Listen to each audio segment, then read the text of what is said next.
Poveo sestru. Da tu poznaje. Vi ste oboje izbacili napolje.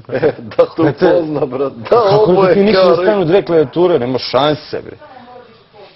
Koliko si rekao potrošio goriva? Pa znaš, kaže mi samo koliko si potrošio. Pa 27. Evo, ne treba pare. Evo ti rekao, zatvori prozor i aj vozi kući. Šta ti mu kažem? Idi, piš. Nemanja je brutalan, brate. Šta mu prate, šta da mu kada poveo sestru? Pa šta će ti sestra, bre? Pa da to poznaje, jebate, šta sad. I evo ga majstor pali kola, brate. I mi u kole, i gas, i vozi, i gladni, i umorni, i mokri, i nikak. Dolazimo u diskoteku, ono ovo još zove, naravno, pa... Znaš ono kad stižeš, on te zove, brate, gde ste? Pa rekao, evo, tu smo, sad će... Prođe 2 minuta, ono, gde ste? Pa, odlepio sam, bre.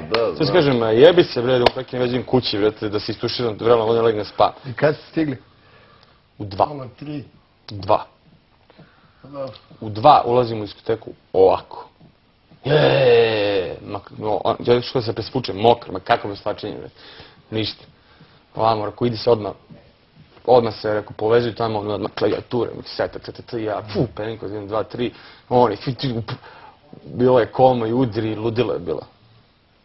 U 10 ujutru stižem kući. Sunce, ptičice, kao da je proleće. Eto, to je iskustvo sa tim Han pjeskom, kad čujem, onda pomenuo već 2-3 puta nije mi dobro. Ja imam 2 artaka baš u mojoj zgradi iz Han pjeska, brate, znaš koji care. Nego, gle ovo, maturi. Krenemo u Trstenik, Rakin, brate, znaš. Daj, džus. Slušam ja, samo sam... Bio nastup u Trsteniku, brate. Kod Rakiše, brate, u kraju, znaš. I sad imam tu drugare, brate, oni su ekstra, naš, elitna ekipa, ovo ono. I, brate, organizovali oni parti. I sad, ono, naš, pošto smo dobri to, ono, nisam u fazonu tražim neku lovu, nego bilo ono kao...